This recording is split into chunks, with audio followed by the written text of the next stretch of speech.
Bab 4386. Kamu mati.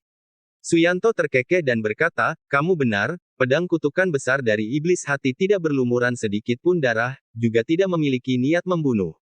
Coba pikirkan, jika seseorang tidak memiliki iblis hati, bagaimana dia bisa dibunuh oleh pedang kutukan iblis hati? Jika seseorang benar-benar baik dan benar, dengan perilaku yang baik dan hati yang murni, bagaimana dia bisa dibunuh oleh iblis hati? Bunuh. Tuan Hibler tidak pernah membunuh orang baik tanpa pandang bulu di seluruh dunia. Dia membunuh semua orang munafik. Misalnya, Tuan Reinkarnasi dan Takdir semuanya munafik. Jika mereka benar-benar memiliki karakter yang baik dan hati nurani yang bersih, setan apa yang dia takuti? Butuh banyak kesulitan untuk membangun garis pertahanan lama, seolah-olah dia menghadapi musuh, itu konyol. Benar-benar memiliki hati nurani yang bersih, bagaimana Anda bisa takut? Iblis hati. Kanker besar yang sebenarnya bukanlah penguasa iblis hati, tetapi kejahatan di hati Anda sendiri.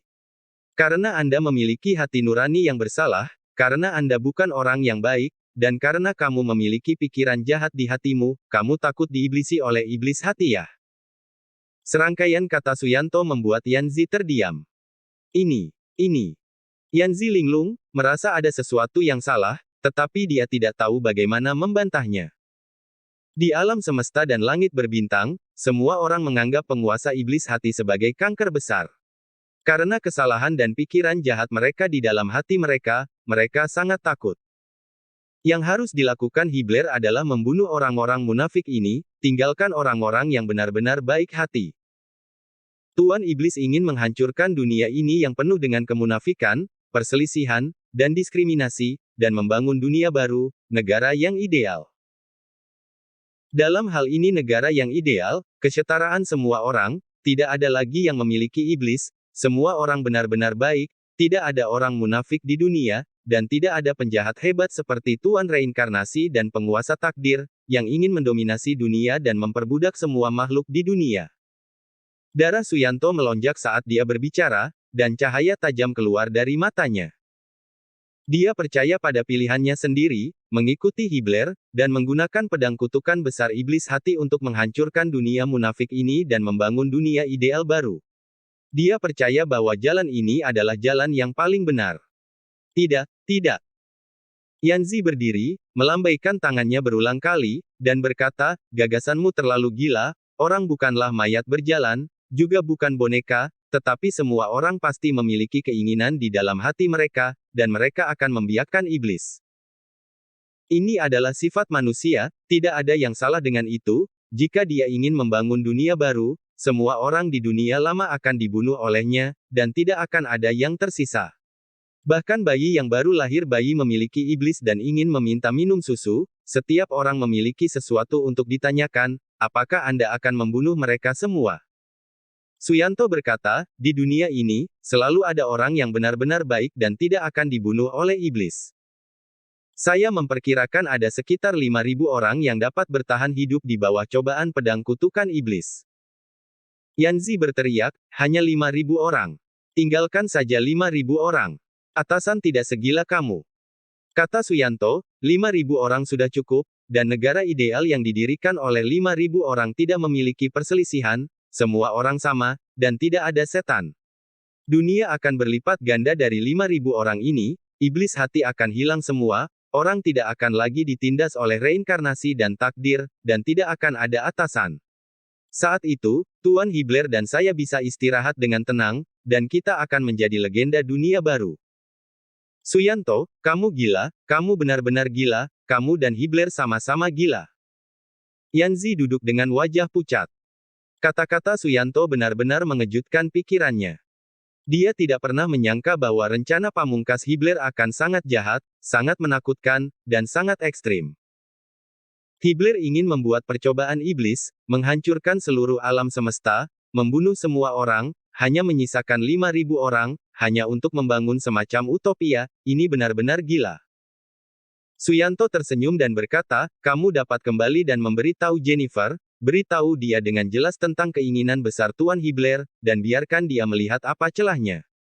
Apa yang ingin dia lakukan adalah memperbudak makhluk hidup dan membangun dominasi, tapi apa yang Lord Hibler ingin lakukan, adalah membangun dunia yang benar-benar setara. Ratu kecil itu tidak akan pernah mengerti alam Tuan Hibler.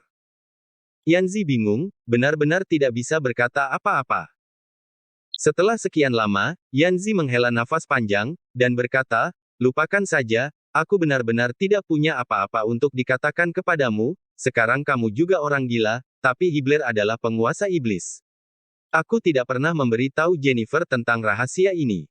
Dia belum tahu, karena ini adalah kartu haul saya, jika saya mengatakannya, saya akan kehilangan nilai guna saya, dia tidak akan membiarkan saya hidup lagi, dan mungkin aku akan dimurnikannya saya secara langsung.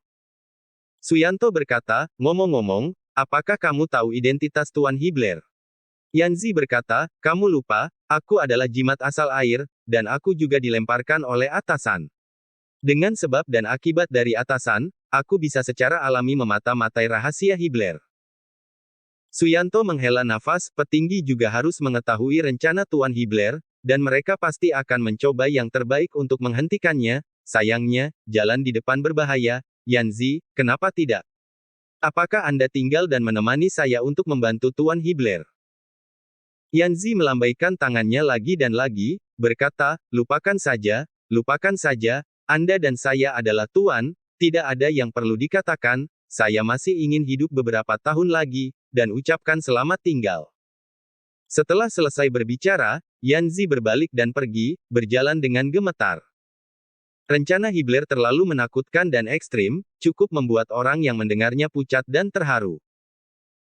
Di kedalaman Istana Monde, di istana tersembunyi. Hibler berdiri dengan tangan di belakang punggung, rambut putihnya tidak berangin, dan tirai cahaya melayang di depan matanya. Dia telah dengan jelas melihat pertemuan antara Suyanto dan Yanzi barusan. Orang tuaku adalah orang yang melahirkanku, dan Suyanto yang mengenalku. Hibler menghela nafas pelan, dengan sedikit rasa kasihan, lega, dan syukur di matanya. Dia ingin membuat percobaan iblis, menghancurkan dunia lama yang munafik ini, dan mendirikan negara ideal baru. Rencana ini tidak pernah dipahami oleh orang luar. Bahkan, berdarah dingin dan kejam, merasa bahwa ujian iblis terlalu ekstrim. Sekarang Suyanto dapat memahami pikirannya dan setuju dengannya, Hibler sangat senang. Tidak menyesal memiliki orang kepercayaan dalam hidup. Hibler memiliki senyuman di bibirnya, senyuman yang nyata. Dia sangat lega bahwa bahkan jika suatu kecelakaan terjadi pada konferensi pembantaian suci di masa depan, dan dia meninggal dengan sayangnya, dia tidak akan terlalu menyesal. Karena di dunia ini sudah ada orang yang benar-benar memahami dirinya. Jika Anda memiliki orang kepercayaan dalam hidup, Anda akan mati tanpa penyesalan. Saat ini, Alexis masih dalam perjalanan untuk menyeberangi Gunung Suci Guntur, dan tidak mengetahui rencana Hibler. Jika Alexis tahu bahwa Hibler ingin membuat percobaan iblis dan menghancurkan seluruh dunia, dia pasti akan meneriakinya. Karena rencana Hibler sangat gila, selama orang normal mendengar tentang rencana ini, dia akan berpikir bahwa Hibler gila. Orang tidak berjalan mati. Setiap orang memiliki pikiran dan keinginan mereka sendiri, dan setiap orang memiliki rintangan iblis di dalam hati mereka. Ini adalah hal yang sangat normal. Alexis ingin membangun tatanan reinkarnasi dan memerintah dunia dengan kebaikan dan kejahatan. Ini adalah jalan yang benar. Jika Anda ingin menghancurkan seluruh dunia segera setelah Anda melihat kejahatan di dunia, Anda mungkin tidak terlalu gila, dan bahkan atasan tidak akan melakukannya. Dari perspektif rencana akhir saja, tidak ada kemungkinan rekonsiliasi antara Alexis dan Hibler. Kalian berdua hanya bisa hidup sampai mati. Bab 4387. Kematian. Semakin dekat dia ke Gunung Suci Guntur, semakin Alexis merasa ada jejak asal-usul yang tersembunyi di sini. Asal Guntur. Jimat asal Guntur. Melintasi Gunung Suci Guntur, apakah ada jimat asal Guntur yang terkubur? Alexis terkejut untuk sementara waktu. Aura jimat asal Guntur ini sangat rahasia. Dia tidak tahu seberapa dalam itu tersembunyi di tanah.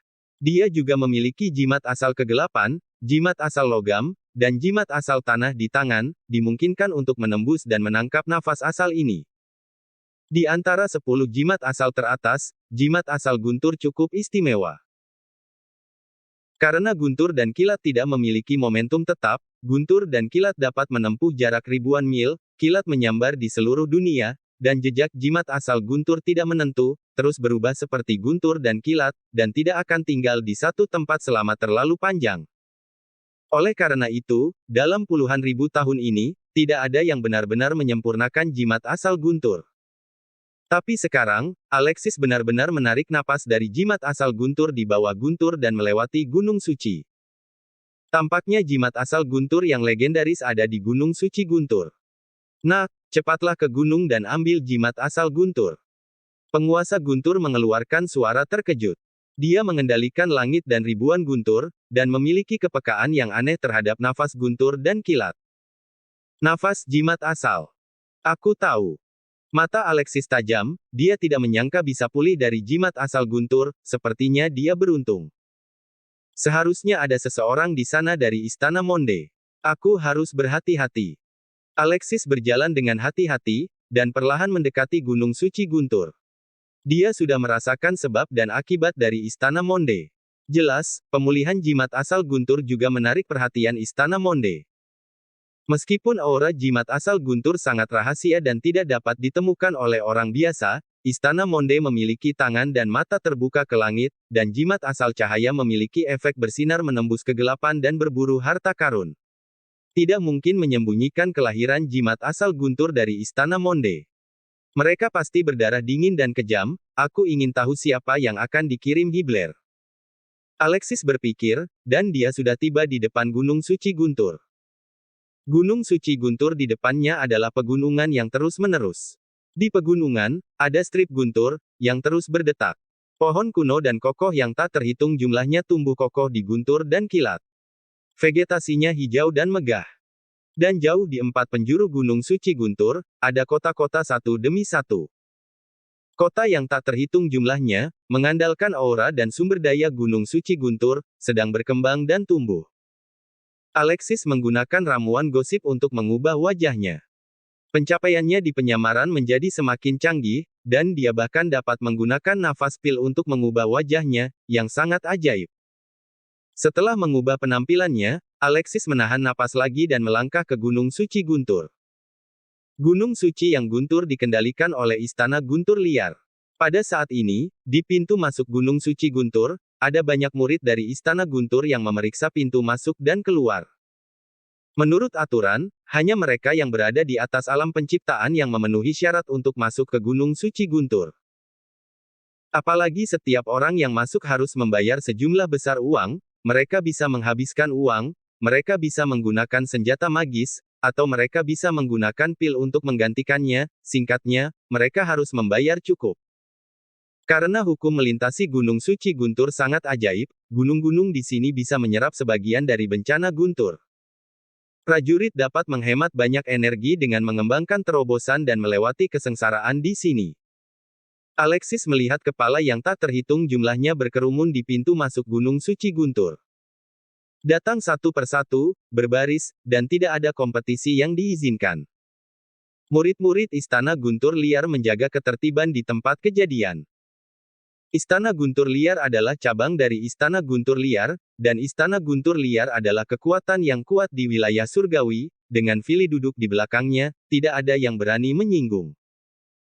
Oleh karena itu, mereka yang memasuki Gunung Suci Guntur untuk menyeberangi malapetaka semuanya berperilaku baik, membayar biaya sesuai peraturan, dan tidak berani membuat masalah tanpa pandang bulu. Alexis berdiri di antrian, menunggu sebentar, dan kemudian gilirannya. Tunggu, nak, mengapa kamu hanya memiliki alam perbaikan? Murid dari Istana Guntur Liar yang menjaga gunung mengerutkan kening saat melihat kultivasi Alexis. Anda harus tahu bahwa hukum Gunung Suci Guntur sangat ketat, dan setidaknya seseorang harus memiliki basis kultivasi alam penciptaan untuk mendapatkan pijakan yang kokoh di pegunungan. Alam perbaikan, begitu memasuki gunung, saya khawatir itu akan dihancurkan oleh kekuatan hukum. Aku ingin pergi ke gunung untuk berlatih, jadi tolong permudah untukmu. Alexis menangkupkan tangannya dan berkata sambil tersenyum. Murid yang menjaga gunung mencoba membujuknya, berkata, hehe, kamu hanya di alam perbaikan, jadi jangan masuk. Bagaimana bisa ada semut di alam perbaikan? Hei, Nak, kamu bisa menemukan tempat lain untuk mati, tapi jangan di sini. Pergilah. Mata orang-orang di sekitar tertuju pada Alexis, semua dengan sarkasme. Barisan di belakang Alexis menjadi semakin marah, berpikir bahwa Alexis membuang-buang waktu dan menunda masuknya mereka ke gunung. Alexis tidak peduli dengan suara orang lain, dan berkata sambil tersenyum, saya mendengar bahwa menurut aturan Gunung Suci Guntur, mereka yang berada di bawah alam penciptaan tidak diizinkan masuk, tetapi selama bisa membayar biaya yang cukup, siapapun masih bisa masuk, kan? Murid yang menjaga gunung itu berkata, itu dia. Itu benar, tetapi biayanya sangat tinggi, itu bukan sesuatu yang kamu mampu, dan tingkat kultivasi kamu terlalu buruk, begitu kamu memasuki gunung, kamu akan dihancurkan oleh hukum Guntur dalam sekejap, jadi mengapa harus repot-repot untuk cari mati? Alexis tersenyum, melambaikan tangannya dan mengeluarkan pil asal yang tak terhitung jumlahnya, dan berkata, lihat pil saya, apakah cukup untuk membayarnya? Pil asal kecil menyembur keluar seperti semburan, dan menumpuk di samping Alexis, pil yang cerah, aroma obat yang sejuk, bercampur dengan jejak energi asal, terus memancar, menyegarkan. Ini adalah semua murid Istana Guntur Liar benar-benar terpana, mereka belum pernah melihat begitu banyak pil, dan semuanya adalah pil asal, pil yang dilemparkan dengan teknik asal. Bocah ini sebenarnya sangat kaya. Dari mana dia mendapatkan begitu banyak pil? Tes, anak ini pasti berstatus tinggi. Menghabiskan begitu banyak uang, apakah kamu ingin masuk dan mati? Orang-orang di sekitar, melihat begitu banyak pil sekaligus, mereka juga tercengang. Ada juga orang yang berpikir bahwa Alexis membayar mahal untuk menyeberangi Gunung Suci Guntur, dan dia pasti langsung benar-benar sekarat. Karena hukum Guntur Gunung Suci Guntur sangat menakutkan, cukup untuk menghancurkan keberadaan di bawah alam penciptaan. Alexis tersenyum dan berkata, bolehkah saya masuk? Semua murid Istana Guntur Liar berkata berulang kali, ya. Begitu banyak pil yang murah bagus, dan Alexis sepenuhnya memenuhi syarat untuk masuk gunung. Adapun apakah dia ingin mati atau berkultivasi, para murid tidak terlalu peduli.